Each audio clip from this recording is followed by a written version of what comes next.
Breaking news alert now. The U.S. government carried out its 13th and final execution under President Donald Trump's administration early this morning. Alex Cordetti is at the WKRN.com alert desk with the details. A Maryland man becomes the 13th and final death row inmate of the current administration to be executed. Dustin John Higgs was put to death early this morning for his role in arranging the kidnapping and murders of 3 young women in 1996. Federal prosecutors say he gave a gun to the trigger man, telling him to, and I quote, make sure they're dead. In the early hours of January 16, 2021, Dustin John Higgs lay strapped to a gurney in the execution chamber at the United States Penitentiary in Terre Haute, Indiana. He wore a prison-issued khaki uniform, the same drab fabric that had been his second skin for 20 years. IV lines snaked into both arms, clear tubes that would soon carry the chemical designed to stop his heart. His chest rose and fell with the labored breathing of a man whose lungs had been scarred by COVID-19, a virus he had contracted inside these very walls while waiting for the government to kill him. The clock on the wall read just past 1 in the morning. Outside, the January cold pressed against the building like something hungry. Inside, fluorescent lights hummed their indifferent song over a room built for one purpose only. Dustin had been scheduled to die at 6 o'clock the previous evening. He had prepared himself, said his prayers, spoken his final words to family members through a telephone pressed against thick glass. And then, just hours before the needle was supposed to pierce his skin, the Fourth Circuit Court of Appeals granted a stay. Hope flickered. Maybe the courts would finally listen. Maybe someone would recognize the injustice that had brought him to this moment. But the federal government was not interested in waiting. Attorneys worked through the night, racing to the Supreme Court with emergency petitions. At 11 o'clock, the highest court in the land issued its ruling. 6 justices voted to let the execution proceed. 3 dissented. The stay was lifted. Now there was nothing left to stop what was coming. Through the viewing windows, faces watched from 3 separate chambers. In one room sat journalists with notebooks and pens, recording every detail for stories that would run in morning editions. In another sat officials from the Bureau of Prisons, men and women in suits who had overseen 12 executions in the past 6 months and would oversee this one, the 13th and final killing of the Trump administration's unprecedented death spree. In the third room sat Dustin's family, his cousin Alexa, who had known him since childhood, who still called him her brother despite everything. She had watched Lisa Montgomery die in the same chamber just 2 days earlier, had forced herself to witness that horror so she could understand what Dustin would face. Now, she was back, tears already streaming down her face, about to watch the boy from Poughkeepsie take his last breaths. The warden stepped forward and read the charges. 3 counts of first-degree murder, 3 counts of kidnapping resulting in death. The names of the victims hung in the air like accusations. Tamika Black, Tangi Jackson, Michann, 3 young women who had gone to a party on a Friday night in January 1996 and never came home. Then Dustin was given his chance to speak. His voice was steady, defiant, carrying across the chamber to the witnesses who had come to watch him die. First, I would like to say I am an innocent man. He paused, letting the words settle. I did not order the murders. 25 years he had maintained this position. Through the trial that convicted him, through the appeals that failed him, through 2 decades on death row, while the legal system ground forward without mercy. To the very end, Dustin Higgs insisted he had not given the order that sent 3 women to their graves. The executioner's hand moved to the controls. Dustin stared at the ceiling, his eyes tracking something only he could see. At 1:03 in the morning, he turned his head toward the window where his family watched. His voice softened. I love you. He smiled, raised his left hand as far as the restraints would allow, and gave a thumbs up to the people who had loved him despite everything. Then he looked back at the ceiling and closed his eyes. The pentobarbital flowed through the IV lines, a river of chemicals designed to shut down the central nervous system, one function at a time. Dustin's breathing slowed. His chest rose and fell, rose and fell, rose and fell. each breath shallower than the last. In the witness room, Alexa's sobs filled the silence. At 1:23 in the morning, a prison official spoke the words that made everything final. Death has occurred. Dustin John Higgs, 48 years old, was gone, the last person executed by the federal government of the United States, the 13th person killed in a 6-month frenzy of state-sanctioned death.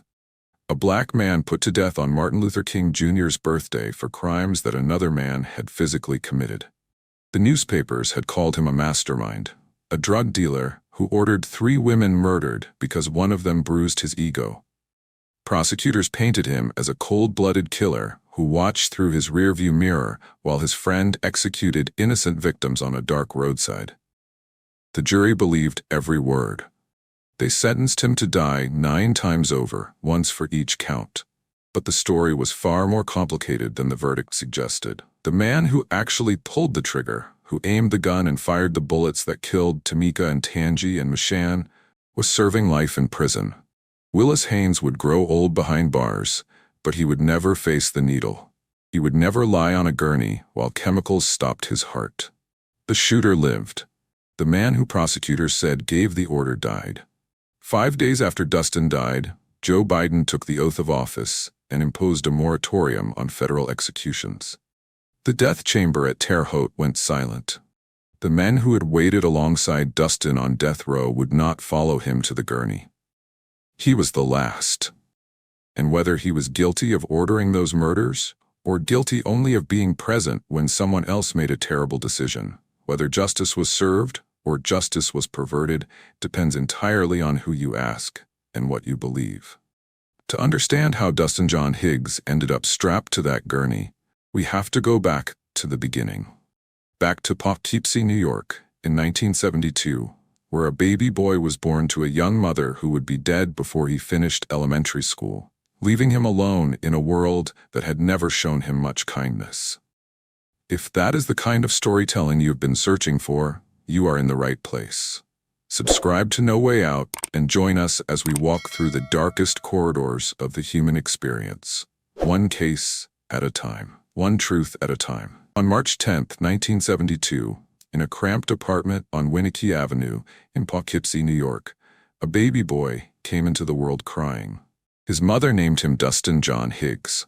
She was young, barely more than a girl herself, with calloused hands and tired eyes, and a life that had already taught her that hope was something other people got to have.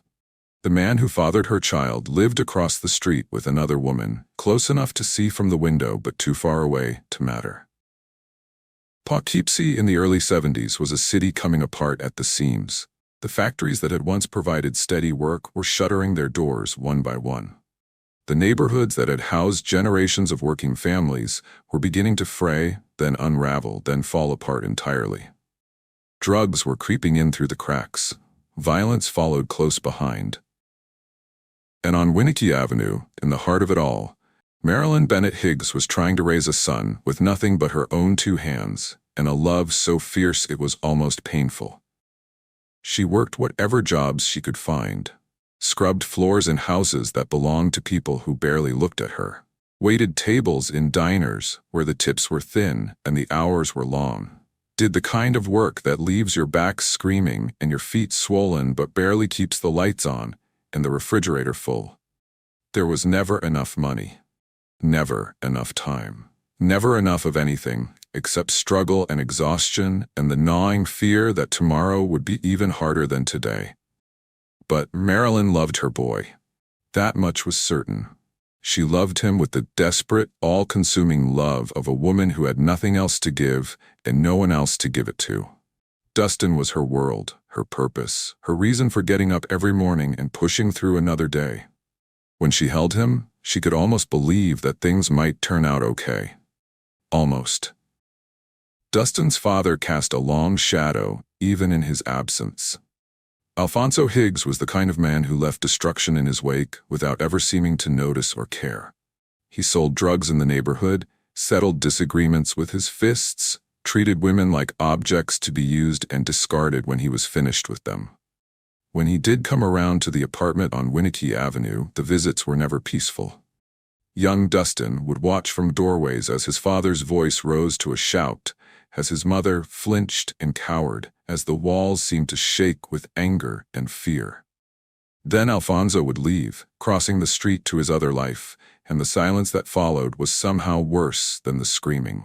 The boy grew up in that silence, learned to read the tension in a room before anyone spoke a word, learned to make himself small and quiet when the adults around him were volatile, learned that the world was an unpredictable place where safety could evaporate without warning, and the people who were supposed to protect you might be the ones who hurt you most. School was a struggle from the very beginning. The letters on the page seemed to swim and rearrange themselves when Dustin tried to read them. Numbers refused to line up properly in his head. Other children raised their hands with answers while Dustin sat frozen at his desk, terrified of being called on, certain that whatever he said would be wrong. Teachers noted that something was different about him, that his brain worked in ways they did not understand and were not equipped to address.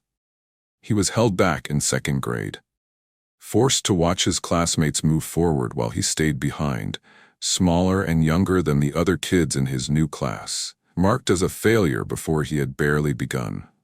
IQ tests placed him in the low average range.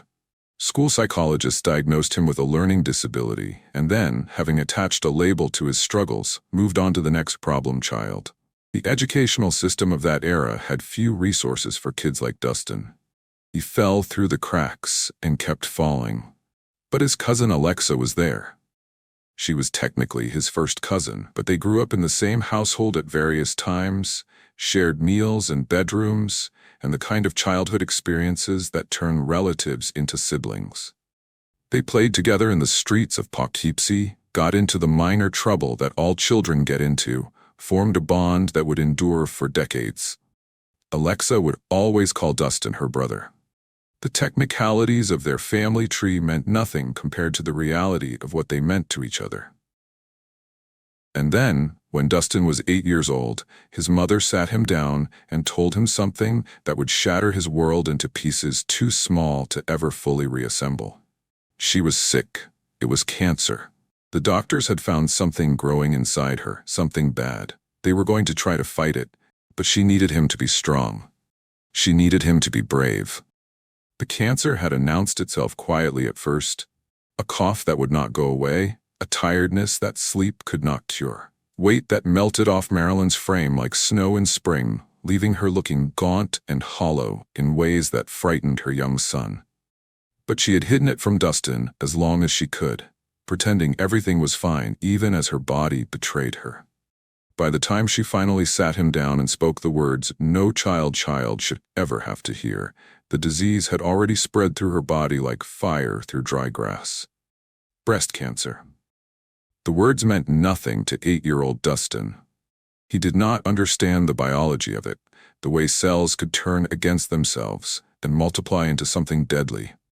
What he understood was that his mother was disappearing before his eyes. The woman who had been his entire world was fading away, and there was nothing anyone could do to stop it. The treatments were brutal. Chemotherapy left Marilyn so sick she could barely lift her head from the pillow. Radiation burned her from the inside out. Her hair fell out in clumps that Dustin found on the bathroom floor, on her pillow, caught in the teeth of her comb. She grew so thin that her bones showed through her skin like a warning of what was coming. And through it all, Dustin's father was nowhere to be found. Alfonso Higgs had finally pushed his luck too far, had finally done something that even his talent for avoiding consequences could not excuse. He was in prison now, locked away for crimes that no one explained to his son. The man who should have been there to help carry the burden had vanished, leaving a 10-year-old boy to face the unthinkable alone. So Dustin did what he could. He became his mother's caregiver at an age when most children are worried about homework and playground disputes. He learned to cook simple meals because she could no longer stand at the stove without swaying. He learned to clean the apartment because she could no longer push a mop across the floor. He sat beside her bed for hours, holding her hand, talking to her, even when she was too exhausted to respond, refusing to leave her side.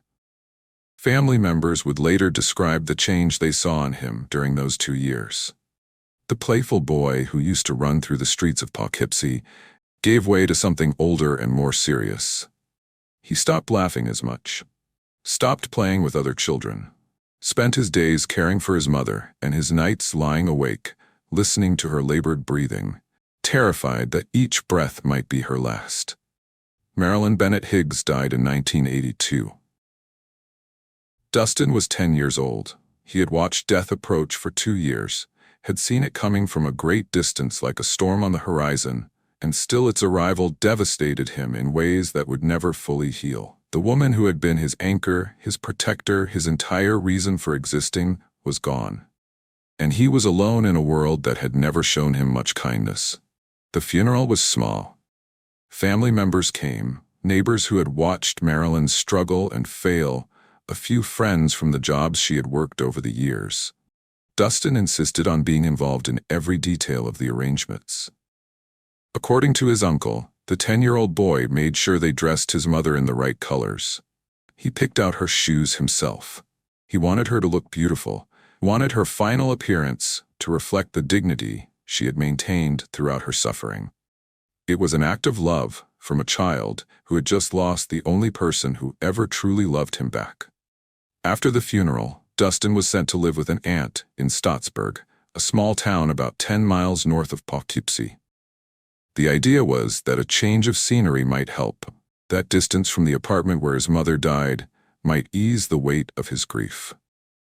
But grief does not work that way. It follows you wherever you go, settles into your bones like a permanent chill, colors everything you see and think and feel. Teachers at Franklin D. Roosevelt High School noticed a boy who seemed to be somewhere else entirely. He stared out windows during lessons, turned in assignments half-finished or not at all, withdrew from the other students like he was protecting something fragile inside himself. His academic struggles continued and perhaps worsened. He was held back again, falling further behind his peers, collecting failures like other children collected baseball cards. Dustin Higgs graduated from high school at 19 years old. It had taken him longer than most, but he had finished. He had crossed a line that many people in his circumstances never cross. But standing on the other side of that accomplishment, looking out at the world that was supposed to open up before him, he saw nothing but closed doors and dead ends. Poughkeepsie had nothing for him. No jobs, no opportunities, no future worth pursuing. Just bad memories and the ghosts of people who had left him behind. His cousin Alexa had escaped years earlier.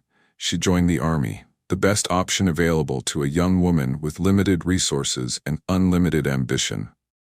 After a deployment to South Korea, she landed in the Washington, D.C. area. She was raising 2 children now, attending night classes at the University of the District of Columbia, building a life through sheer determination. When Dustin called to say he was thinking about leaving Poughkeepsie, she told him to come south. She would help him get started. The year was 1991. Dustin packed everything he owned into a bag that was not very big and made the journey to Maryland. 5 hours in a car, watching the landscape change from the faded factory towns of the Hudson Valley to the sprawling suburbs that surrounded the nation's capital. By the time he arrived in Laurel, he felt like he had traveled to a different planet. Alexa took him in without hesitation. The bond they had formed as children remained unbreakable despite time and distance. She gave him a place to stay, helped him learn his way around, introduced him to people who might be able to help him find work. In return, Dustin helped with her children, proved himself reliable and useful, showed her the same loyalty she had always shown him. "He helped me so much," Alexa would later say. "He was there when I needed him." But the streets of the D.C. area presented temptations that Dustin was not equipped to resist. The crack cocaine epidemic had ravaged urban communities throughout the 1980s, leaving behind a distribution network that was always looking for new workers. Easy money was available for anyone willing to take the risks. For a young man with a learning disability and no marketable skills, a young man who had spent his entire life being told he was not good enough, the appeal was overwhelming. He started small. Marijuana sales to people he knew, just a little extra cash to supplement whatever legitimate work he could find. But marijuana led to cocaine. Small deals led to bigger ones. By the mid-1990s, Dustin Higgs had established himself as a mid-level drug dealer operating out of an apartment at 13801 Briarwood Drive in Laurel. He had a blue Mazda MPV van, a network of associates, and more money in his pocket than he had ever seen in his life. The money changed how he saw himself. For the first time, he could buy nice clothes, take women out to dinner, feel like somebody instead of the struggling kid from Poughkeepsie who could never quite keep up. The risks seemed abstract and distant, the kind of thing that happened to other dealers who were not as smart or careful as he was. But the lifestyle came with a darkness that grew harder to ignore. Dustin got involved with a woman named Enidzia Darby, and the relationship produced a son. But he was not faithful to her, and he was not honest. He pulled her into criminal schemes that went beyond drug dealing, using her to help him commit bank fraud and credit card fraud. When she started talking about going to the police, he threatened her life. The boy who had once lovingly cared for his dying mother had become a man who threatened to kill the mother of his child. The violence was not limited to threats. In November 1995, Dustin got into an argument outside a nightclub in Washington. His response was to drive by and shoot out the windows of a vehicle, his friend behind the wheel, while Dustin pulled the trigger. A month later, he and an associate named Willis Haynes went to a man's house in Laurel and opened fire, bullets from 2 different weapons tearing into the building. No one died in either shooting. But Willis Haynes was more than just an associate. He was a young man with his own story, his own wounds, his own reasons for standing beside Dustin when the bullets started flying. Willis came into the world in 1977, 5 years after Dustin Higgs. He grew up in Bowie, Maryland, another working-class suburb where the line between making it and falling apart was thin enough to step over without noticing. By the time he reached adolescence, Willis had already experienced pain that most people spend their whole lives trying to avoid. At 11 years old, he tried to take his own life. No one explained what drove a child that young to such desperation. What darkness had already taken root in his mind before he was old enough to understand what darkness even meant. But the attempt itself tells us everything we need to know about the trajectory of his early years. Something had gone terribly wrong, and no one had been able to fix it. Willis survived. He grew up. He learned to hide whatever had driven him to that moment behind a mask of toughness that fooled most people who met him. But the wounds never healed. They just scabbed over and waited, ready to split open at the slightest pressure. By his mid-teens, he had drifted into the orbit of Dustin Higgs. The older man was everything Willis was not. Confident, established, respected on the streets in ways that Willis craved. Dustin had money, connections, a place in the world. Willis had nothing but potential and pain. The dynamic between them was set from the beginning. Dustin would lead, Willis would follow. They lived together, on and off during the mid-1990s. Willis became a fixture at the apartment on Briarwood Drive, helping with the drug operation and serving as muscle when situations called for it. He was loyal to Dustin in the way that younger men are sometimes loyal to older mentors, looking up to him like a big brother or maybe even a father figure. The approval that Willis sought from Dustin was the same approval he had never gotten from the adults who should have provided it.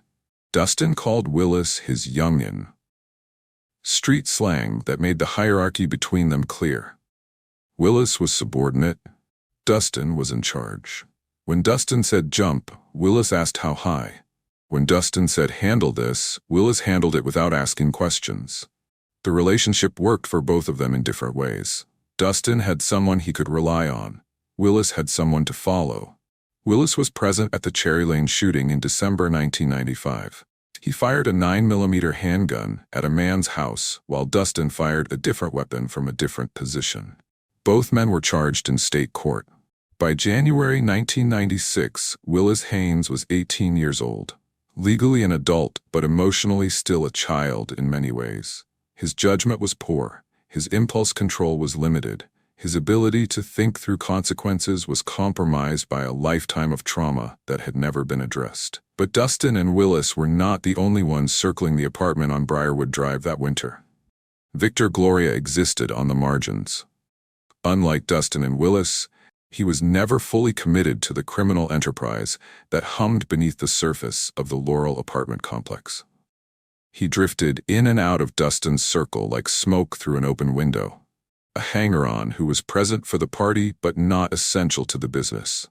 A face in the room, a body in the van, someone who was there without ever quite belonging. What brought Victor into Dustin's orbit is not entirely clear from the historical record. He was not a dealer himself. He was not muscle. He occupied that ambiguous space that exists in every criminal operation. The friend of a friend, the guy who shows up when things are happening and disappears when the work gets serious. Dustin tolerated his presence. Willis knew him well enough to nod hello.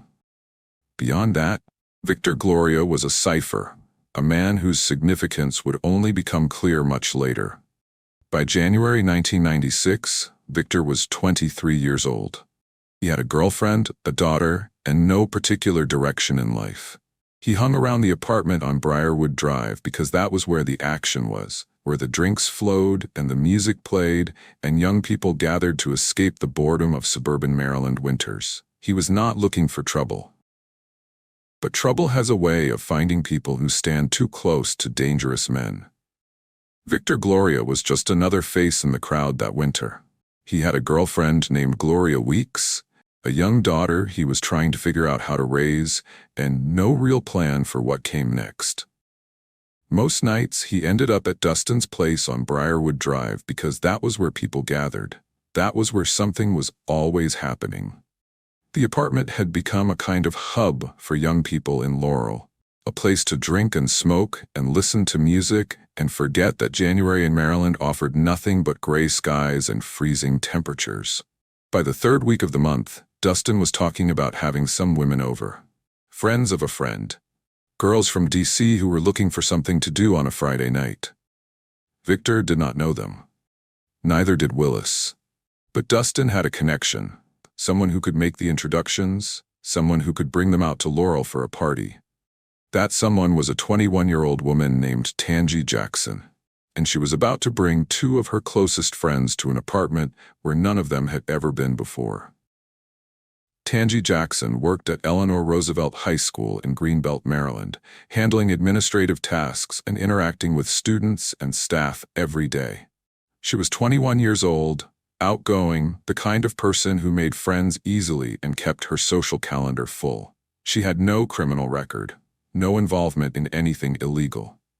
Just a young woman living her life in the Washington suburbs, looking for fun wherever she could find it.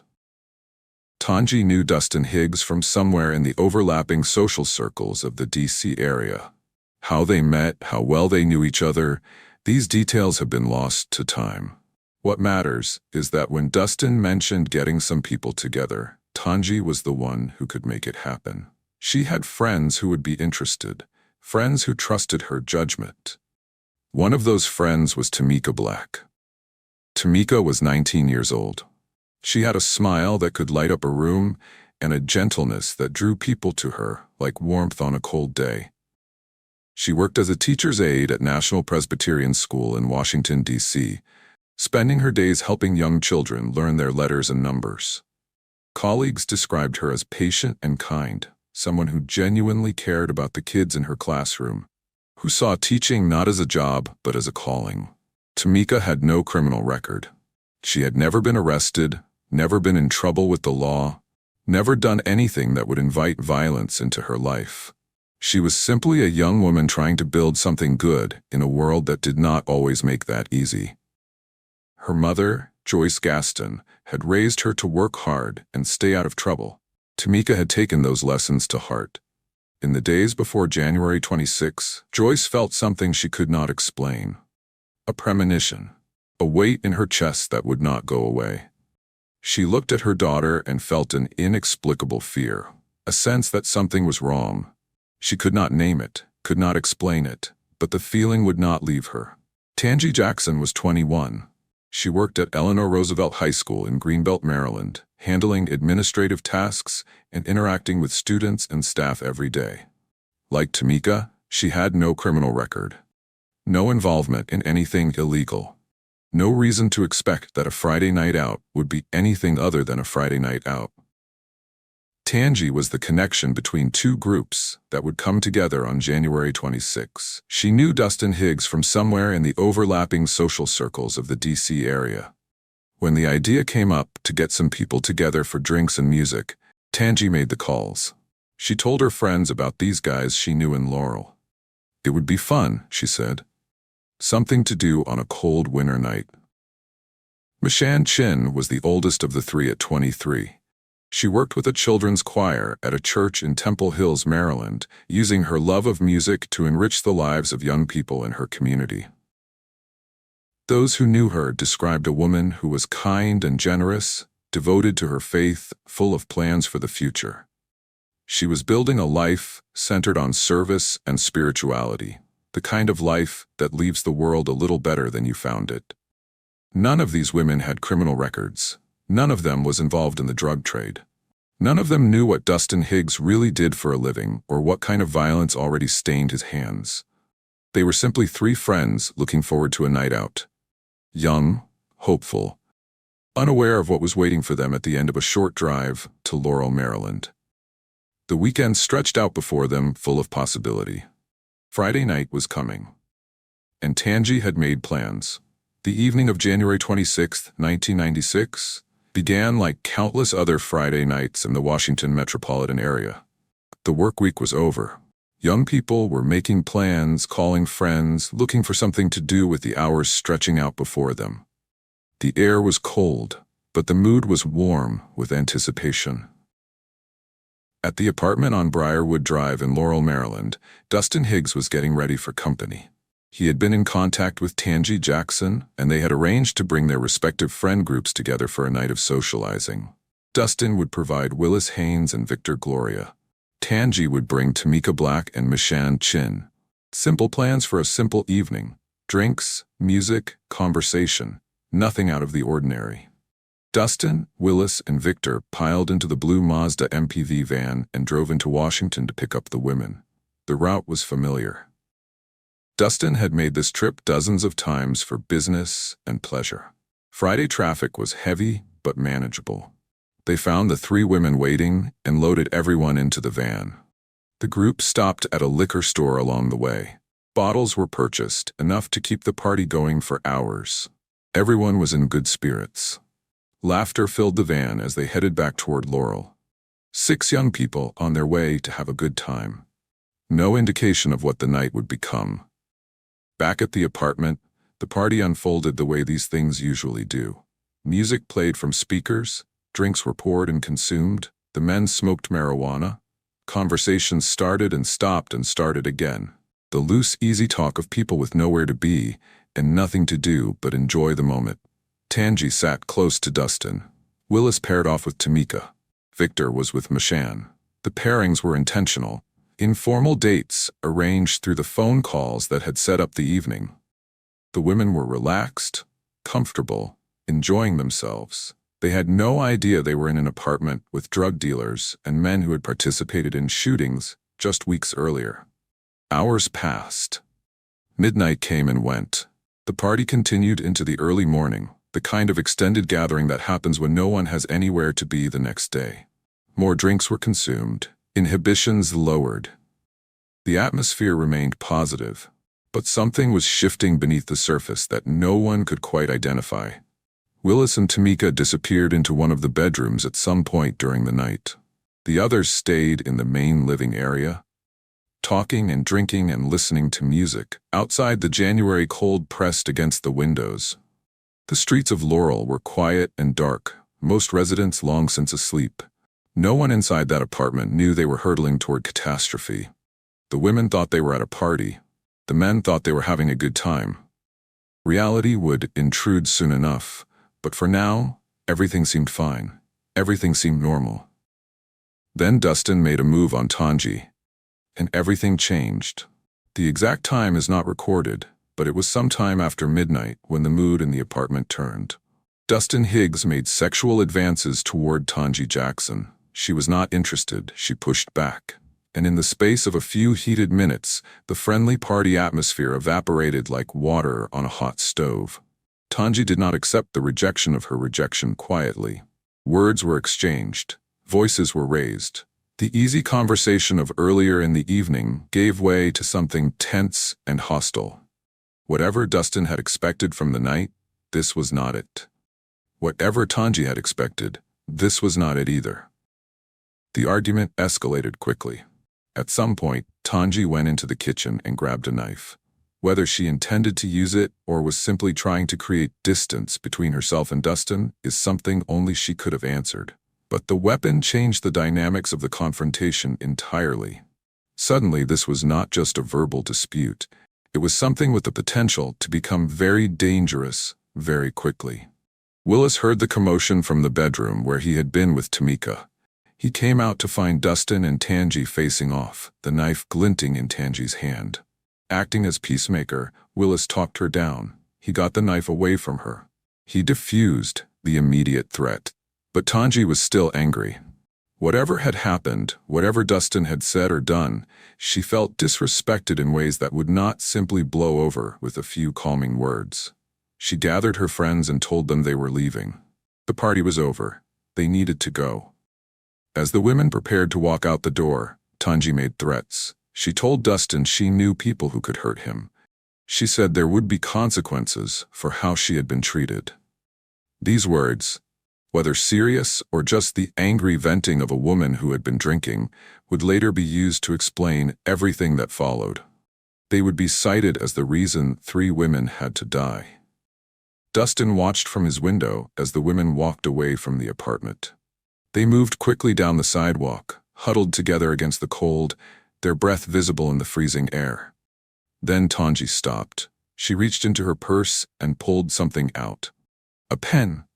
A piece of paper. She appeared to be writing something down, glancing back toward the parking lot where Dustin's blue Mazda van sat beneath the streetlights. He was a drug dealer. He had cocaine in the apartment. He had already been involved in 2 shootings in the past 2 months. The idea that this woman who had grabbed a knife and threatened him, who had promised that people would come after him, was now collecting information she could take to the police or use against him in some other way. The thought was unbearable.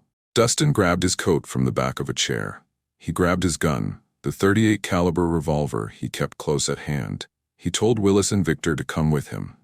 No explanation, no discussion, just an order delivered in a voice that did not invite questions. The 3 men walked out of the apartment and climbed into the Mazda. Dustin behind the wheel, Willis in the passenger seat, Victor in the back. The engine started. The headlights cut through the darkness. And the van pulled out of the parking lot, heading in the direction the women had gone. They found them a few blocks away, walking along the side of the road. 3 young women in party clothes, shivering in the January cold, trying to figure out how to get home. The buses had stopped running hours ago. A taxi would cost money they might not have had and would take time to arrive that they could not afford to wait. They were stranded in an unfamiliar suburb in the middle of the night with no good options. The van pulled up alongside them. The window rolled down. The women faced a choice. They could keep walking, alone and vulnerable, through freezing darkness in a neighborhood they did not know, or they could accept a ride from the men they had just argued with, the men whose apartment they had fled, the man who had made unwanted advances and been rejected. It was Willis who convinced them. He leaned out and spoke to them, his voice calm and friendly, as if nothing had happened, as if the argument and the knife and the threats were already forgotten. He told them Dustin would give them a ride home. He told them everything was fine. He said the things that needed to be said to make 3 frightened women climb into a van with 3 men they no longer trusted. They believed him. They had no reason not to. Willis was the one who had calmed things down inside the apartment. Willis was the one who had taken the knife from Tangi's hand. If anyone in that van seemed safe, it was Willis. Tamika climbed in first, then Michann, then Tangi, reluctantly, still angry but too cold and too tired to keep walking through the night. They settled into the back of the Mazda, arranging themselves on the seats, trying to get comfortable for the ride back to Washington. The van pulled away from the curb. The women talked quietly among themselves as the van moved through the empty streets of Laurel. The tension from the apartment had not fully dissipated, but the immediate crisis seemed to have passed. They were getting a ride home. The night had gone badly, but it was almost over. In an hour, they would be back in Washington, back in their own neighborhoods, back where they belonged. Outside the windows, streetlights slid past in regular intervals. Storefronts dark and shuttered for the night, traffic lights blinking yellow at empty intersections. The suburban landscape of strip malls and apartment complexes and chain restaurants, all of it quiet and still in the hours between midnight and dawn. But then the scenery began to change. The streetlights grew farther apart. The buildings disappeared. The road narrowed, and the trees pressed closer on either side, bare branches reaching toward the van like skeletal fingers. The strip malls gave way to woods. The apartment complexes gave way to darkness. Tangi noticed first. She had lived in the D.C. area her whole life. She knew these roads, knew the general direction of Washington, knew that they should have been heading east toward the city lights. Instead, the van was heading somewhere else entirely. Somewhere darker. Somewhere emptier. Where are we going? Her voice cut through the quiet conversation in the back seat. Dustin did not answer. The other women fell silent. They looked out the windows and saw what Tangi had already seen. This was not the way home. This was not anywhere they recognized. The road had become a tunnel through black trees, the headlights illuminating nothing but pavement and forest, and the occasional flash of animal eyes in the underbrush. In the front seat, Dustin and Willis were talking. Their voices low, almost whispers, words that the women in the back could not quite hear. A private conversation, a plan being made or confirmed. Victor sat behind Dustin, watching the exchange, feeling the mood in the van shift from awkward to something else entirely, something that made his stomach tighten. The van turned off the main road onto something smaller. A service road. A path that led deeper into the woods, away from houses and streetlights and any possibility of help. A sign flashed briefly in the headlights. Patuxent Research Refuge. Federal property. Wildlife sanctuary. No one lived out here. No one would be out here at this hour. It was the kind of place you went when you did not want to be seen. The kind of place you went when you did not want to be heard.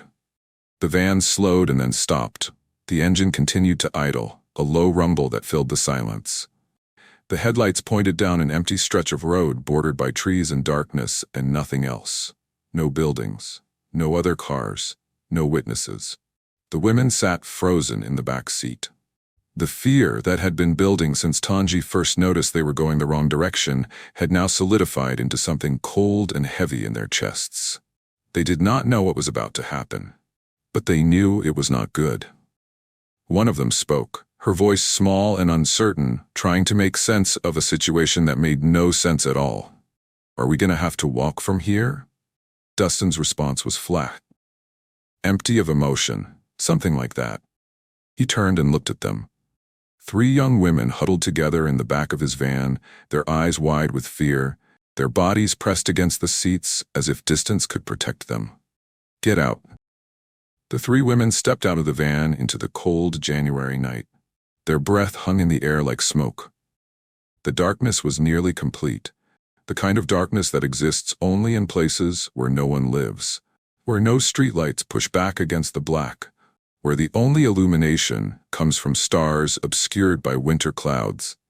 They stood on the side of the road, gravel crunching beneath their shoes, arms wrapped around themselves against the freezing air. The woods pressed in on all sides.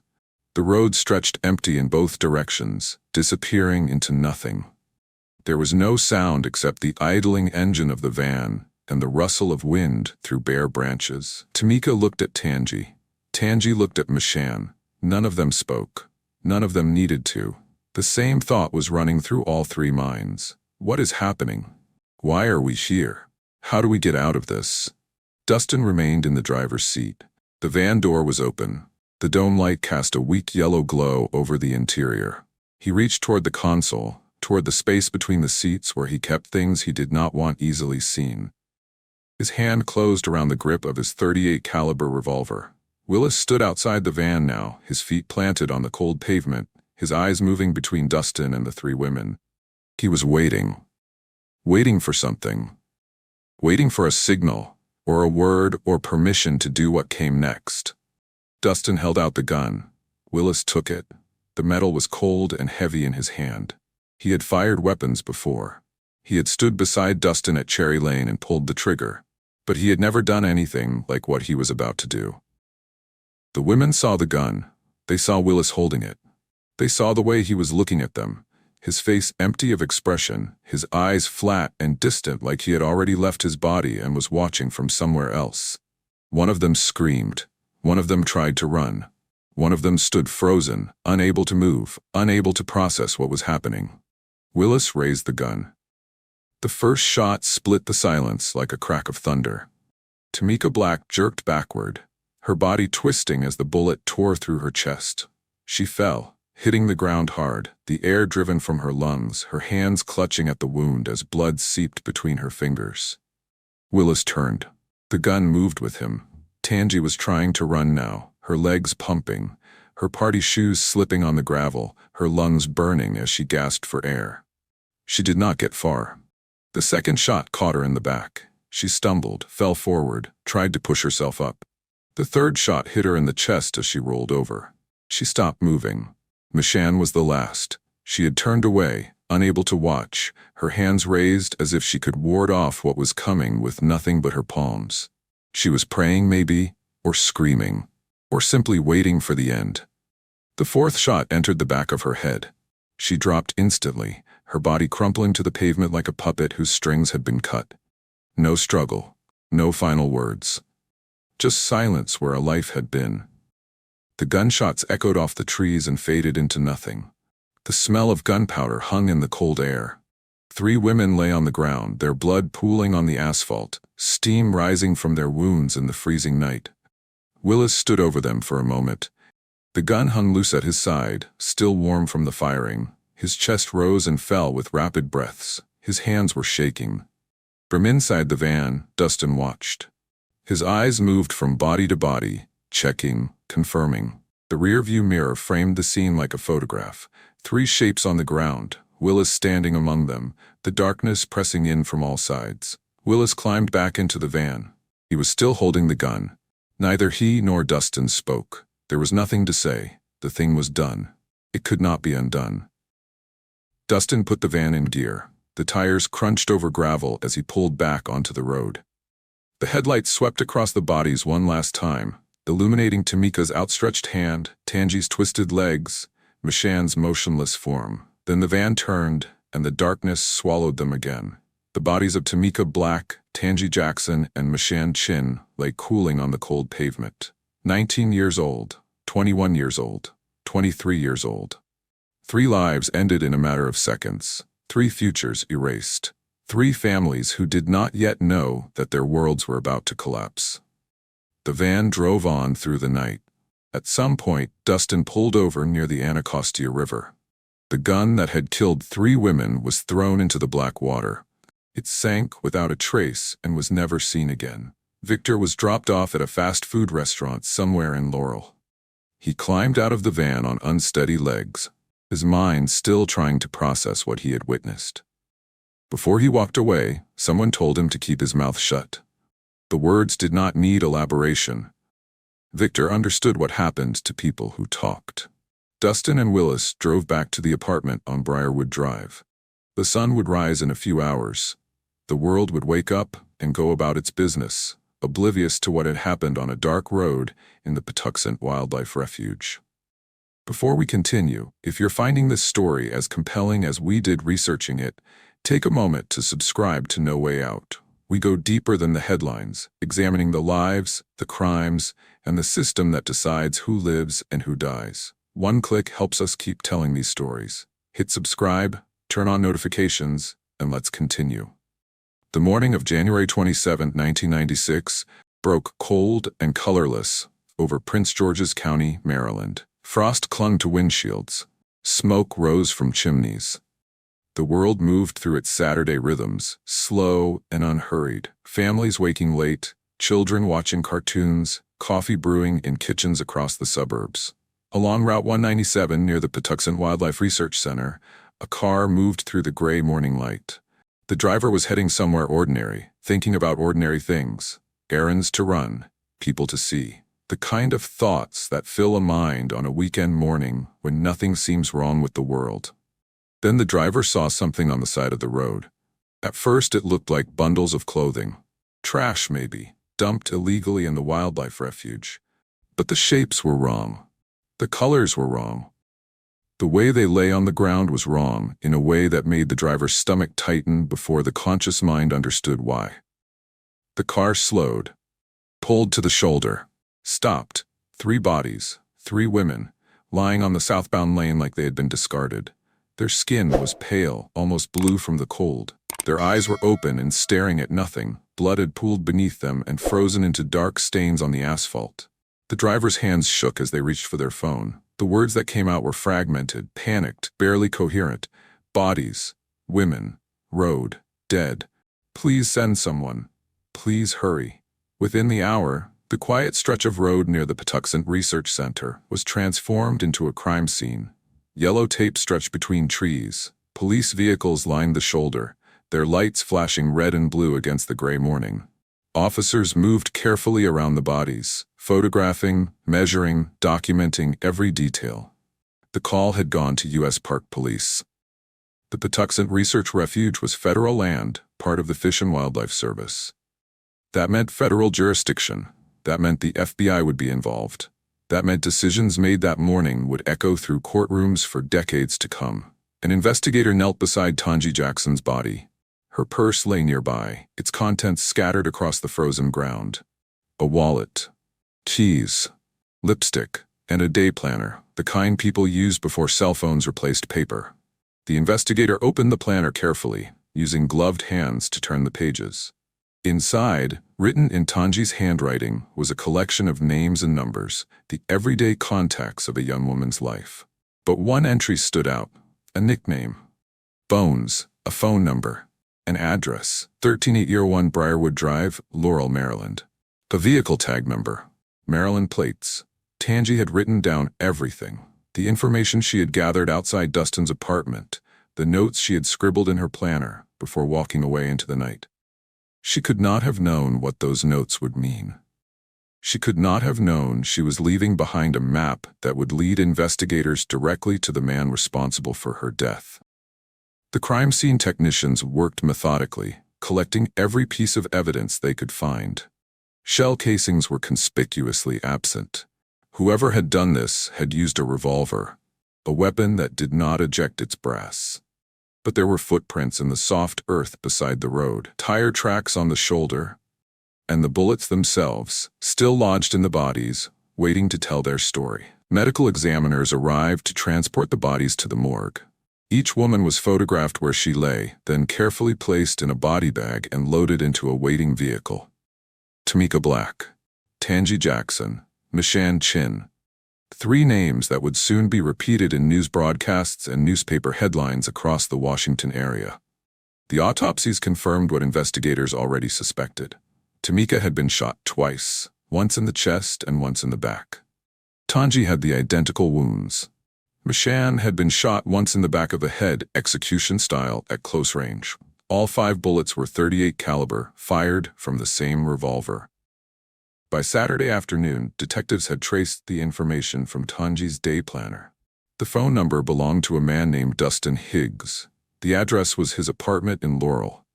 The vehicle tag was registered to a blue 1988 Mazda MPV van, also in his name. Background checks revealed more. Dustin Higgs had prior arrests for drug offenses. He had been charged in connection with a shooting just weeks earlier at a house on Cherry Lane.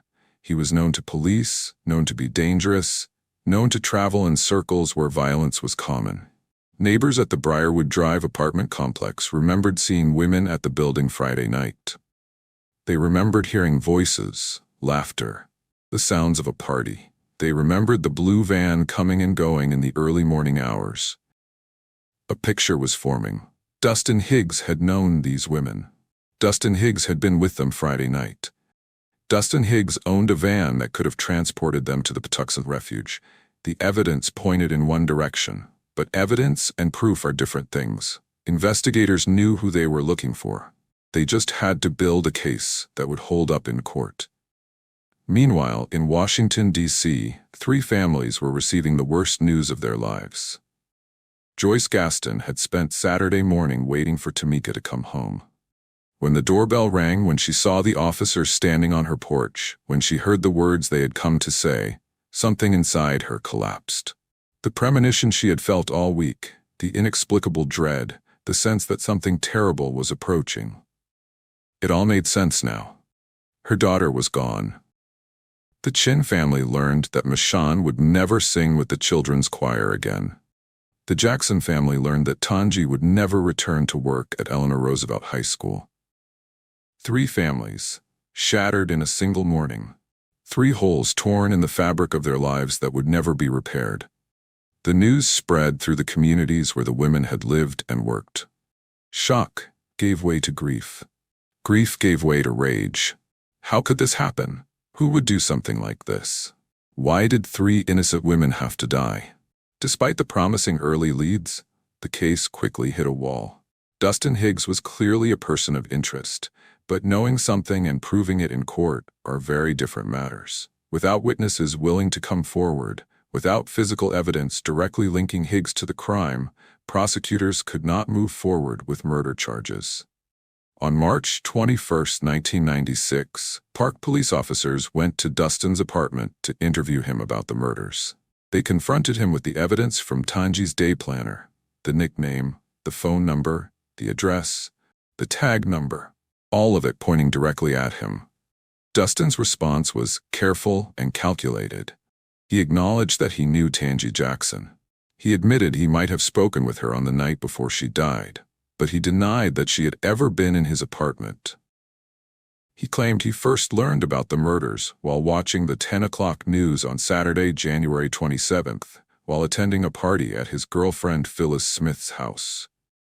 He said he immediately commented to someone that he thought he knew that Tangi girl. It was a lie. He had not been at Phyllis Smith's house that night. He had been with the victims. He had been present when they were killed. But proving that lie would require witnesses who were willing to talk. And at that moment, no one was talking. Phyllis Smith initially supported Dustin's alibi. She told investigators that he had been with her and her family the entire night, helping her clean the house in preparation for a party the following day. She instructed her relatives to confirm this story. The false alibi gave Dustin cover, while the investigation spun its wheels. Dustin was arrested in March 1996, but not for murder. When police searched his apartment, they found cocaine and firearms. Enough to charge him with drug offenses, enough to put him behind bars for a while. But the murder case remained open. The victims' families still waited for justice. In April 1996, Phyllis Smith testified before a grand jury. Her story changed. She now said Dustin had been with her only at 5 in the morning on January 27th, not the entire night as she had initially claimed. The alibi was starting to crumble, but it still was not enough. Eventually, Phyllis told the truth. She admitted that Dustin had called her after his arrest and asked her to lie for him. She had agreed, believing at the time that the police were investigating drug charges rather than murder. When she understood what was really at stake, she could not maintain the deception. But by then, nearly 2 years had passed. The case had gone cold. The 3 women were buried. Their families struggled to move forward while the men responsible remained free of murder charges. It seemed possible that justice would never be served.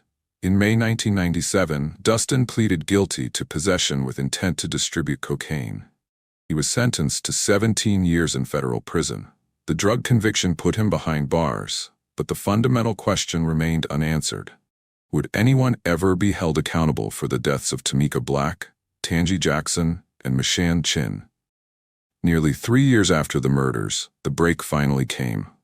In October 1998, Willis, Haynes, and Victor Gloria were arrested on unrelated drug charges, a routine bust that would normally have resulted in minor consequences. But investigators recognized an opportunity. These two men had been with Dustin on the night of January 26, 1996. They knew what really happened. The FBI and Park Police brought Willis Haynes to the FBI office in Calverton for questioning. What followed was an interrogation designed to break him psychologically. They put Willis in a room that had been carefully staged to intimidate. The walls were covered with newspaper clippings about the Patuxent murders. Boxes labeled Haynes Homicide Investigation were stacked around the room. The message was unmistakable. We know what you did. We have everything we need. In reality, the boxes contained random files that had nothing to do with the case. The display was a bluff, a psychological trick designed to make Willis believe the evidence against him was overwhelming. Over the next 16 hours, investigators showed him a fake ballistics report, supposedly linking him to the crime. They told him his footprint had been found at the murder scene. It was all lies. Willis initially denied any involvement. He held out for hours, insisting he knew nothing about what happened to the three women. But the pressure was relentless. The lies about evidence began to wear him down. Eventually, he asked to speak privately with a detective he knew. It was a sign that his resistance was collapsing. Only after Willis indicated he was ready to confess did investigators finally read him his rights. He waived those rights and began to talk. The story that emerged was devastating. Willis admitted to shooting the three women. He said Dustin had given him the gun. He said Dustin had ordered him to kill them. After nearly 3 years of dead ends and frustration, investigators finally had someone who could describe exactly what happened that night. Willis Haynes was not just a suspect anymore. He was a confessed killer who was pointing his finger directly at Dustin Higgs. Victor Gloria was also brought in for questioning. He provided a statement that largely matched what Willis had said. Victor described the argument at the apartment, the drive to Patuxent, Dustin handing the gun to Willis and ordering him to make sure the women were dead. According to Victor, he had witnessed the killings from inside the van. On December 21, 1998, Dustin Higgs and Willis Haynes were indicted by a federal grand jury. Each man faced 3 counts of first-degree premeditated murder, 3 counts of first-degree felony murder, 3 counts of kidnapping resulting in death, and 3 counts of using a firearm during a crime of violence. The government announced it would seek the death penalty against both defendants. Dustin was already in federal custody serving his drug sentence. Now he was facing execution. The case that had seemed destined to remain unsolved was finally heading to trial. The decision to try Dustin Higgs and Willis Haynes separately would shape everything that followed. Each man would face his own jury, hear his own evidence, receive his own sentence. The outcomes would be dramatically different. Willis Haynes went first in the spring of 2000. He was the admitted shooter, the man who had pulled the trigger and ended 3 lives. The prosecution was seeking death. Willis's defense team faced an impossible situation. Their client had confessed. The evidence against him was overwhelming. Their only real hope was to convince the jury to spare his life, to argue that mitigating circumstances justified prison instead of execution.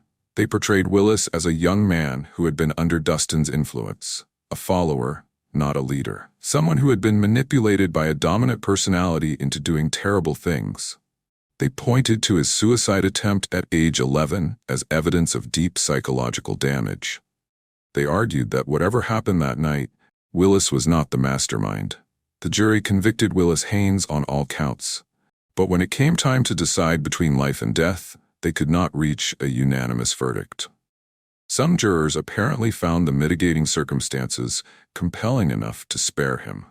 On August 24, 2000, Willis was sentenced to 9 concurrent life terms without parole, plus an additional 45 years. He would die in prison, but he would not be executed. Dustin Higgs went to trial in September 2000. The prosecution's theory had shifted dramatically since Willis's case. At Willis's trial, Prosecutors argued that Willis was a willing participant who had not been intimidated by Dustin. Now, at Dustin's trial, those same prosecutors argued the opposite. Dustin had bullied Willis. Dustin had coerced him. Dustin was the mastermind who controlled everything. The reversal was striking. How could the same prosecutors argue opposite positions in two related cases? Critics would later suggest that the government was willing to say whatever was necessary to secure convictions. The truth mattered less than winning. Victor Gloria took the stand as the prosecution's star witness. He described the events of January 26 and 27 in vivid detail. The argument at the apartment, the drive to Patuxent, Dustin handing the gun to Willis, the words that would seal Dustin's fate. Better make sure they're dead. The defense attacked Victor's credibility. They pointed out that his story had changed over time. They noted that he initially claimed to be asleep during the murders. They argued that his testimony was shaped by the deal he received from prosecutors. The jury was not persuaded. On October 11, 2000, they found Dustin Higgs guilty on all counts. 3 counts of first-degree premeditated murder, 3 counts of first-degree felony murder, 3 counts of kidnapping resulting in death. Now came the question that would determine whether he lived or died. The penalty phase of Dustin Higgs's trial was a battle for his life. The prosecution wanted 9 death sentences. The defense wanted anything else. Prosecutors painted Dustin as a cold-blooded killer who had orchestrated the deaths of 3 innocent women. They reminded the jury of everything: the gun he provided, the order he gave, the way he watched through the rearview mirror as Willis executed the victims one by one. They pointed to his prior shootings as evidence of a man who had repeatedly chosen violence. They argued he was beyond redemption. Assistant U.S. Attorney Sandra Wilkinson delivered a moment that would be remembered long after the trial ended.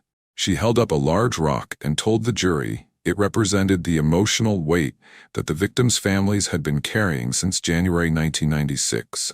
That weight, she suggested, would be lightened if Dustin were put to death. It was a dramatic gesture designed to appeal to emotion rather than law. And it worked. The defense called witnesses who could speak to Dustin's character. His cousin Alexa traveled to Baltimore to testify on his behalf. She wanted the jury to know that Dustin was not a monster, that he was a human being with people who loved him. But she was nervous and emotional on the stand, crying as she tried to answer questions. She felt completely unprepared for the weight of the moment. A defense expert testified about Dustin's background, but the presentation was fatally flawed. The expert told the jury that Dustin had enjoyed a very normal childhood, that he was an average student, that there was no evidence of abuse or trauma. None of this was true. Dustin had grown up in poverty with a violent, absent father. He had watched his mother die of cancer when he was 10 years old. He had struggled with learning disabilities throughout his education. But the expert had not obtained school records, had not conducted a thorough investigation, had presented a picture of Dustin's life that bore no resemblance to reality. This failure would haunt the case for years. Dustin's appellate lawyers would argue that he received ineffective assistance of counsel, that a proper investigation would have revealed the trauma of his early years and might have convinced the jury to spare his life. But those arguments would come too late. On October 26, 2000, the jury returned its verdict. Death on all 9 counts. Dustin Higgs became the first person from Maryland ever sentenced to death in the federal court system. The all-male jury had decided that his crimes warranted the ultimate punishment. The fact that he had not personally killed anyone did not matter to them. The fact that Willis Haynes, who had fired every shot, was serving life in prison rather than facing execution did not give them pause. On January 3, 2001, Judge Peter Mesite formally imposed the death sentence. Dustin was transferred to the Special Confinement Unit at the Federal Penitentiary in Terre Haute, Indiana. He would spend the next 20 years waiting to die. The Special Confinement Unit at Terre Haute is a place built for waiting. Small cells, rigid schedules, the slow passage of time measured in meals and recreation periods, and the endless routine of incarceration. The men housed there exist in a kind of suspended animation, not quite living but not yet dead, caught between a sentence and its execution. Dustin Higgs arrived in early 2001. He was 28 years old. Decades of life potentially stretched out before him, depending on how appeals played out and whether the political winds shifted against capital punishment. The uncertainty was its own form of torture. Life on federal death row is defined by isolation. The inmates are separated from the general prison population. Contact with other people is strictly limited. Phone calls to family are monitored and expensive. Visits happen through glass partitions, no physical contact allowed. The loneliness seeps into everything. Dustin adapted as best he could. He found religion while in prison, converting to Islam, and discovering in the faith a structure and purpose that helped him cope with his circumstances. He maintained close relationships with family through calls and letters, especially with his cousin Alexa, who still thought of him as a brother despite everything. His son Daquan had been born shortly after Dustin's arrest in 1996. The boy grew up knowing his father only through prison visits and phone calls, a relationship built across glass barriers and measured in expensive minutes. Despite these limitations, Dustin worked hard to be present in his child's life. He gave advice, encouraged education, warned against making the same mistakes that had led him to death row. Daquan would later describe the impact his father had on him. From a child to adulthood, my father was always there for me to confide in, to laugh with, to cry with, and even get upset with. But he was always there, and has been my #1 supporter, showed me what love is, and taught me to be a better man. These were not the words of someone describing an absent father. They were the words of someone who had maintained a connection against impossible odds. Dustin also formed friendships with other men facing execution. One of his closest friends was Brandon Bernard, sentenced to death for his role in a 1999 murder in Texas. They supported each other through the long years of waiting, sharing fears and hopes as the legal system slowly ground forward. The appeals process in federal capital cases is complex and glacially slow. Dustin's lawyers filed challenge after challenge: prosecutorial misconduct, ineffective assistance of counsel, constitutional violations of every conceivable variety. Each appeal was denied. Each denial was followed by another appeal. Years passed. On December 10, 2012, Dustin exhausted his direct appeals. Under normal circumstances, execution would have been imminent. But the federal government had not killed anyone since 2003, when Louis Jones Jr. was put to death for the kidnapping and murder of a female soldier. A de facto moratorium was in effect. The years continued to pass. Dustin aged in place. The world outside changed while his world stayed exactly the same. He had no idea how much time he had left. While Dustin Higgs sat on federal death row, something remarkable was happening in Maryland. The state was turning against capital punishment. The last execution in Maryland took place in 2005. Wesley Baker was put to death for the 1991 murder of a woman in a shopping mall parking lot. After that, the state entered a de facto moratorium. Governors refused to sign death warrants. Courts declined to set execution dates. The men on Maryland's death row existed in the same limbo as Dustin. In 2013, the Maryland General Assembly voted to abolish the death penalty entirely. Governor Martin O'Malley signed the legislation into law, making Maryland the 18th state to end capital punishment.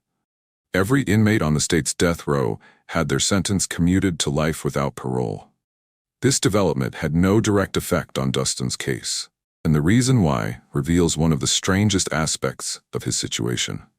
The murders of Tamika Black, Tangi Jackson, and Michann happened in Maryland. Geographically, physically, the women died on Maryland soil. But the specific patch of ground where Willis Haynes pulled the trigger was inside the Patuxent National Wildlife Refuge. The refuge is owned and managed by the federal government. It is federal land, and crimes committed on federal land are federal crimes, prosecuted by federal attorneys, tried in federal courts, subject to federal law. This is why the U.S. Park Police responded to the scene that January morning. This is why the FBI took over the investigation. This is why Dustin was tried in the U.S. District Court for the District of Maryland, rather than a Maryland state court. The crime happened in Maryland, but not under Maryland's jurisdiction. If Dustin had driven his van a few hundred feet further that night, past the boundary of the wildlife refuge and onto regular state land, everything would have been different. The murders would have been a Maryland crime. Dustin would have been tried in Maryland state court. And under Maryland law, he almost certainly would not have faced the death penalty. Maryland, like many states, reserved capital punishment for the person who actually committed the killing. Dustin did not fire the gun. Willis Haynes did.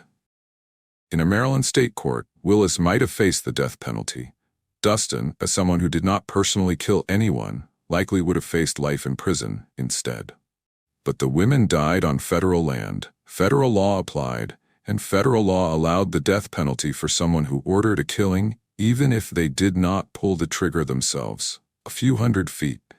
That was the distance between federal land and state land. That was the distance between death row and a life sentence. That was the margin that determined whether Dustin Higgs would live or die. Geography became destiny.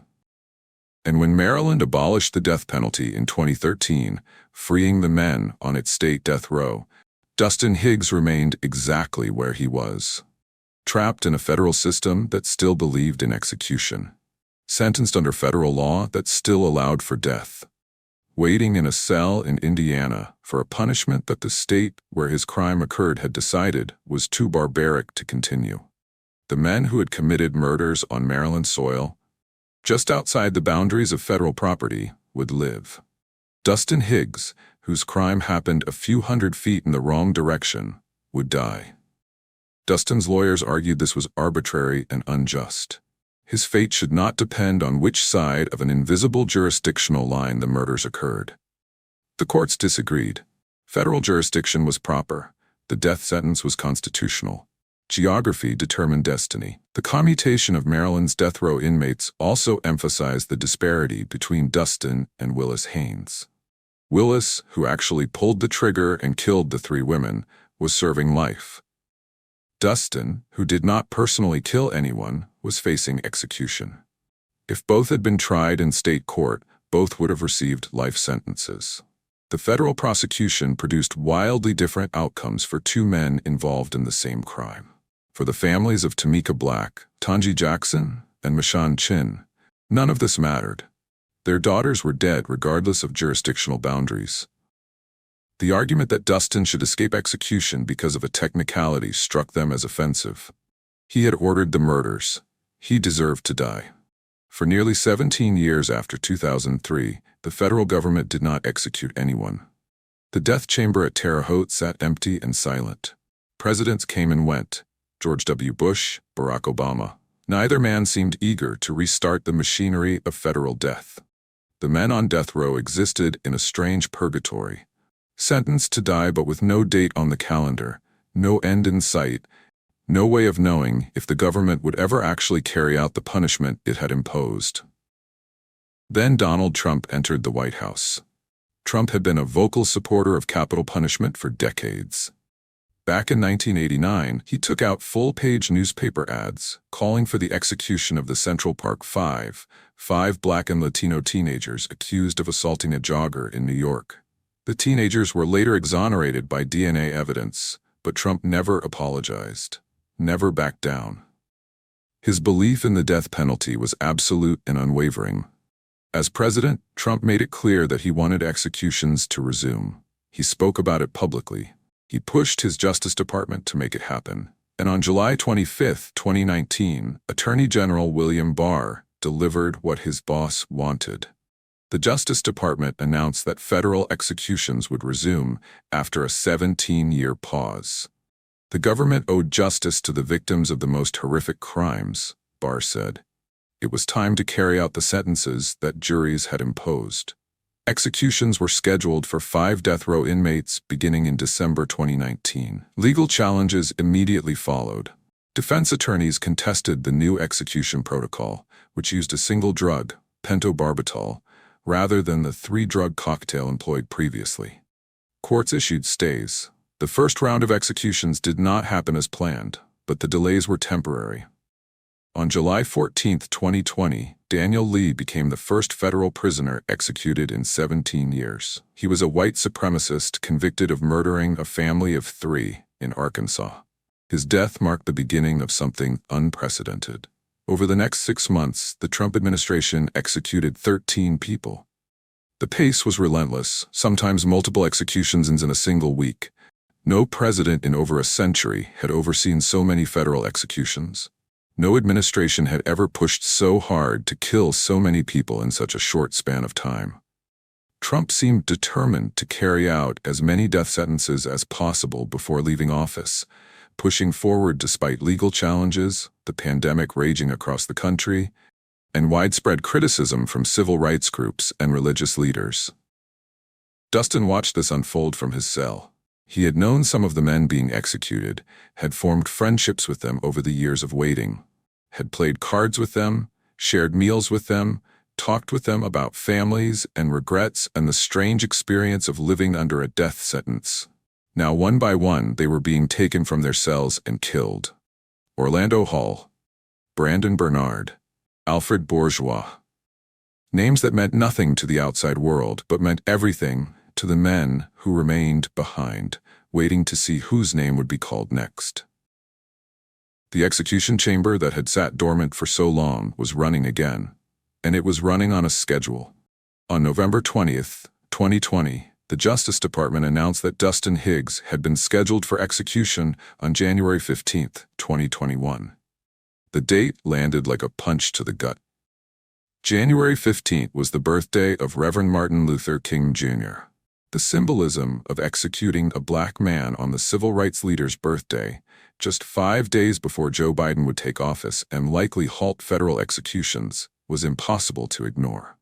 Martin Luther King III, the eldest son of Martin Luther King Jr. and Coretta Scott King, wrote an op-ed in the Washington Post. "The federal government should not be needlessly taking more black lives," he wrote, "and to do so on my father's birthday would be shameful."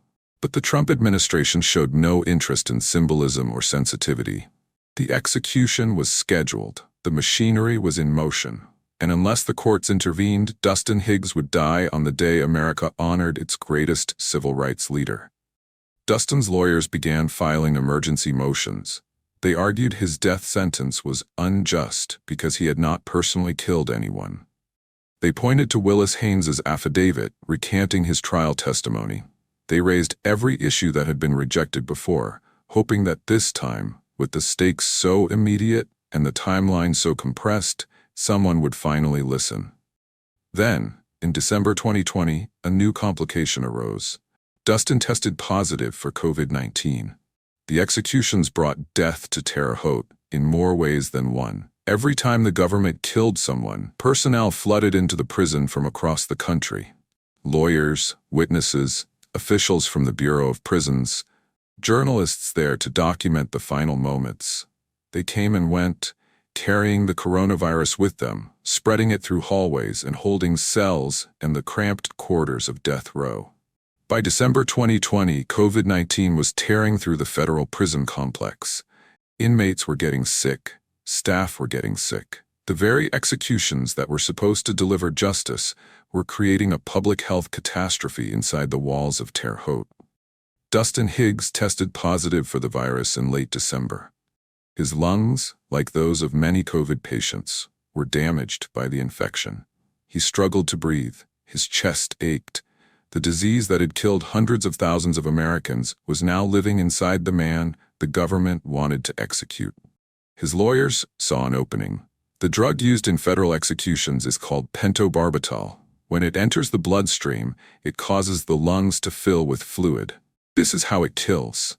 The condemned person essentially drowns from the inside, their lungs flooding with liquid as their body shuts down. For someone with healthy lungs, this process happens quickly. But for someone whose lungs are already damaged by COVID-19, the experience would be different. The fluid would meet resistance. The drowning sensation would be prolonged. The suffering would be immense. Like waterboarding, one expert described it, a slow and agonizing death. Dustin's lawyers filed an emergency motion arguing that executing him while his lungs were compromised would constitute cruel and unusual punishment. The Eighth Amendment to the Constitution prohibits such punishment. Killing a man in a way that causes extraordinary suffering, they argued, violated the most basic principles of American law. On January 12, 2021, federal judge Tangi Jackson agreed. She issued an order temporarily stopping Dustin's execution. Another death row inmate named Gloria Johnson, who had also contracted COVID, received the same protection. The court found that the evidence of potential suffering was serious enough to warrant a delay. Let the men recover from the virus first. Then, if the government still wanted to kill them, at least it would not be torture. The government refused to wait. Within hours, Justice Department lawyers filed an appeal. The D.C. Circuit Court of Appeals ruled in the government's favor almost immediately. The evidence of suffering was speculative, the appeals court said. Not enough to stop an execution. The stay was lifted. But that was not the only legal battle playing out. There was a problem buried deep in the law itself. The Federal Death Penalty Act requires that executions be carried out according to the rules of the state where the defendant was sentenced. Dustin's crime was federal because it happened on federal land at the Patuxent Wildlife Refuge. He was tried in federal court and sentenced in the U.S. District Court for the District of Maryland. The execution would take place at Terre Haute, Indiana, where the federal death chamber is located. But according to the law, his execution had to follow Maryland's procedures. The problem was that Maryland had abolished the death penalty in 2013. The state no longer had any execution procedures. When Maryland eliminated capital punishment, it eliminated the rules for carrying it out. Those rules simply did not exist anymore. So how could the federal government execute Dustin Higgs according to Maryland law when Maryland no longer had any law for executing people? The government asked the court to fix this problem. They wanted to substitute Indiana's execution protocol instead, since that was where the federal death chamber was located. It seemed like a simple administrative fix. Change the paperwork. Use Indiana's rules instead of Maryland's non-existent ones. Move forward with the execution. Judge Peter Massetti said no. He was the same judge who had sentenced Dustin to death 20 years earlier in that Maryland federal courtroom. Now he was being asked to modify that sentence, to change which state's rules would govern how Dustin died. He concluded he did not have the legal authority to do that. The Federal Death Penalty Act said what it said. He could not simply rewrite it because the government found it inconvenient. The government appealed again. The Fourth Circuit Court of Appeals agreed to hear the case and scheduled arguments for January 27, 2021. In the meantime, they issued a stay. Dustin's execution was paused while the courts figured out the legal mess. 12 days. That was how long Dustin had. 12 days until the appeals court would hear arguments. 12 days of life. The government decided 12 days was too long. They went directly to the Supreme Court, skipping over the normal appeals process entirely. They asked the justices to take the case immediately, without waiting for the lower courts to finish their work. This almost never happens. The Supreme Court is supposed to be the last stop, not the first. But the government argued that time was running out. Trump would leave office on January 20th. Biden had promised to halt federal executions. If the courts followed their normal procedures, Dustin might survive long enough for a new president to save him. The Supreme Court sided with the government. On the night of January 15, 2021, just before midnight, the justices issued their ruling. 6 voted in favor of the government. 3 voted against. The stay was lifted. Indiana's execution protocol would apply. Every legal obstacle had been removed. Justice Sonia Sotomayor wrote a dissent that burned with anger. After 17 years without a single federal execution, the government has executed 12 people since July, she wrote. This is not justice. The government should have shown restraint. It did not. This court should have stepped in. It has not. Her words changed nothing. The path to Dustin's death was clear. While the courts battled over procedures and protocols, Dustin's lawyers tried a different approach. They asked the President of the United States for mercy. Clemency is the power of a president to reduce or eliminate a criminal sentence. It exists because the founders understood that the legal system is not perfect. Sometimes juries get it wrong. Sometimes sentences are too harsh. Sometimes circumstances change in ways that make punishment unjust. The president has the authority to correct these failures, to show mercy where the courts could not. On December 19, 2020, Dustin's lawyers submitted a formal clemency petition to the White House. They were asking Donald Trump to spare Dustin's life. Not to set him free. Not to declare him innocent. Just to change his sentence from death to life in prison without parole. Let him live out his days behind bars instead of dying on a gurney. The petition told Dustin's story from the beginning. It described his childhood in Poughkeepsie. The poverty, the absent father who sold drugs and abused his mother. The learning disabilities that made school a constant struggle. And most importantly, the death of his mother from cancer when he was just 10 years old. The trauma that had shaped everything that came after. None of this had been presented to the jury that sentenced him to death. His trial lawyers had failed to investigate his background. The expert they hired told the jury that Dustin had enjoyed a normal childhood with no evidence of abuse. This was completely false. But the jury never knew the truth. They sentenced him to die based on an incomplete picture of who he was. The petition also emphasized the fundamental unfairness of executing Dustin while letting Willis Haynes live. Willis was the shooter. Willis had raised the gun and pulled the trigger. Willis had killed Tamika Black, Tangi Jackson, and Michann with his own hands. Willis was serving life in prison. He would die of old age in a cell somewhere, but he would not be executed. Dustin had not killed anyone. Whatever his role in the events of that night, he had not fired a single shot. Yet he was the one facing the needle. He was the one scheduled to die. The shooter lived. The non-shooter was executed. How could this be justice? The petition pointed to the man Dustin had become during his 20 years on death row. He had converted to Islam and found meaning in his faith. He had been a model prisoner, following the rules, causing no trouble. He had maintained relationships with his children despite the barriers of incarceration. He was not the same 23-year-old who had been involved in those terrible events in 1996. He had changed. He had grown. Did that count for nothing? Dustin's son, Daquan, wrote a letter supporting the petition. His words painted a picture of a father who had refused to disappear from his child's life. From a child to adulthood, my father was always there for me to confide in, to laugh with, to cry with, and even get upset with. But he was always there and has been my #1 supporter, showed me what love is, and taught me to be a better man. I cannot imagine or think of where I could have ended up without the love and encouragement of my father. These were not the words of someone describing a monster. They were the words of a son who loved his father despite everything, a son who was about to lose him forever. The petition generated enormous public support. Nearly 2 million people signed an online campaign asking for clemency. Civil rights organizations called for the execution to be stopped. Religious leaders spoke out. Martin Luther King III wrote that executing a black man on his father's birthday would be shameful. None of it mattered. President Trump had built his political identity around being tough on crime. He had called for the death penalty throughout his career. He had pushed his Justice Department to resume executions after 17 years. He had overseen more federal executions than any president in over a century. Showing mercy now, in his final days in office, would contradict everything he claimed to stand for. The clemency petition was denied. No explanation was given. No consideration was shown.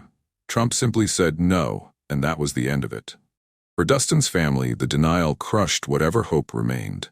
They had allowed themselves to believe that maybe, just maybe, mercy would prevail. That belief was now ashes. Even Judge Peter Masidi, the man who had presided over the trial and imposed the death sentence, weighed in. Some had hoped the judge might have second thoughts after 20 years. He did not. Dustin received a fair trial and was convicted and sentenced to death by a unanimous jury for a despicable crime, the judge wrote. He concluded that Dustin merits little compassion, The courts would not save him. The president would not save him. The judge who sentenced him saw no reason for mercy. Every door had closed. Every avenue had been exhausted. January 16th was coming, and nothing could stop it now. On the evening of January 15th, 2021, Dustin Higgs sat in a holding cell adjacent to the federal execution chamber at Terre Haute. The Supreme Court had cleared the way for his death just hours earlier. The government was moving quickly, determined to carry out the sentence before anything else could go wrong. His cousin Alexa had traveled to Indiana to be a witness. She had watched Lisa Montgomery die 2 days earlier, the first woman executed by the federal government since 1953. Now she was preparing to watch her brother take his final breaths. Earlier that week, Alexa had been able to visit Dustin at the prison. It was the first time she had seen him in person since his sentencing trial 20 years before. The reunion was emotional beyond words. Joy at being together, mixed with grief at the circumstances. They talked, they remembered, they said what needed to be said. Dustin told her about the silence that descended on death row after each execution. The men who remained would stop watching television, stop talking to each other, sit alone in their cells with nothing but their thoughts and the knowledge that any one of them could be next. In his final hours, Dustin was allowed to make phone calls. He spoke with Daquan, with Alexa, with others who had remained loyal through the long years of incarceration. He said his goodbyes, told them he loved them, prepared himself as best he could for what was coming. At approximately 1 a.m. on January 16, 2021, Dustin Higgs was brought into the execution chamber. He was strapped to a gurney. IV lines were inserted into his arms. Witnesses were positioned in 3 separate viewing rooms, victims' families in one, media in another, Dustin's relatives and lawyers in the third. The warden read the charges and the sentence. Then Dustin was given the opportunity to make a final statement. His voice was calm but defiant. "First, I'd like to state I am an innocent man." He named each of the 3 victims, Tamika Black, Tangi Jackson, Michann. "I am not responsible for their deaths and I did not order the murders." To the very end, Dustin maintained his innocence. He had never wavered from this position in 25 years. Whatever the truth of what happened on that January night in 1996, Dustin Higgs went to his death proclaiming that he had not ordered the killings. At 1 o'clock in the morning, the executioner released pentobarbital into the IV lines. Dustin stared at the ceiling as the drug began to flow. At 1:03, he looked to his left, toward the witness room where his family was watching. "I love you," he said. He smiled, gave a thumbs up with his left hand, then looked back at the ceiling. Within a minute, his eyes closed. The sound of sobbing filled the witness chambers as the pentobarbital took effect. Alexa was crying. Other family members were crying. The grief was overwhelming, uncontainable, spilling out in waves that seemed to shake the walls. Dustin's chest rose and fell visibly as his breathing became labored. The drug was doing its work, shutting down his central nervous system one function at a time. His breaths grew shallow, then shallower still, then seemed to stop entirely. His eyes partially opened, the lids lifting just enough to reveal the whites beneath. A medical official entered the chamber, checked for a pulse, and exited without a word. Another minute passed. The room was silent except for the crying. At 1:23 in the morning, on January 16, 2021, an official spoke the words that made everything final. "Death has occurred." Dustin John Higgs was 48 years old. He had spent 20 years on death row. He had maintained his innocence until the very end, and now he was gone. The blinds fell across the viewing windows, blocking the witness's view. The audience dispersed into the cold Indiana night. Alexa had to be helped from the building, her grief so overwhelming that she could barely walk. "They killed my brother," she kept saying. "They killed my brother." Dustin's attorney, Sean Nolan, released a statement within hours. The government completed its unprecedented slaughter of 13 human beings tonight by killing Dustin Higgs, a black man who never killed anyone, on Martin Luther King's birthday. There was no reason to kill him, particularly during the pandemic, and when he himself was sick with COVID, that he contracted because of these irresponsible super-spreader executions. The reference to COVID was pointed. The virus had swept through Terre Haute during the execution spree. Dustin had contracted it in prison, likely because of the increased traffic associated with the killings. The government's determination to execute as many people as possible had created conditions that endangered everyone involved. A sister of Tangi Jackson released a statement addressing Dustin directly. "On one hand, I felt we were finally going to get justice," she wrote, "but on the other, I felt sad for your family. They are now going to go through the pain we experienced." She concluded with words that captured the futility of it all. "When the day is over, your death will not bring my sister and the other victims back." This is not closure. Joyce Gaston, Tamika Black's mother, had said something similar years earlier. "The death sentence brought her little comfort. It's not going to ever be right in my mind," she had said. "That was my daughter. I don't know how I'm going to deal with it." The execution of Dustin Higgs did not heal the wounds caused by the murders. It simply created new ones. 5 days after Dustin Higgs died, Joe Biden was inaugurated as the 46th President of the United States. One of his first acts was to impose a moratorium on federal executions. The death chamber at Terre Haute went quiet once again. In late January 2021, Dustin's family gathered in Poughkeepsie, New York to bury him. The funeral was held at the Darrow Joseph Funeral Home in downtown Poughkeepsie, a few miles from Winnicke Avenue, where he had been born 48 years earlier. An imam whispered a prayer over his body, honoring the Islamic faith he had adopted in prison. At the graveside, Alexa could not be comforted.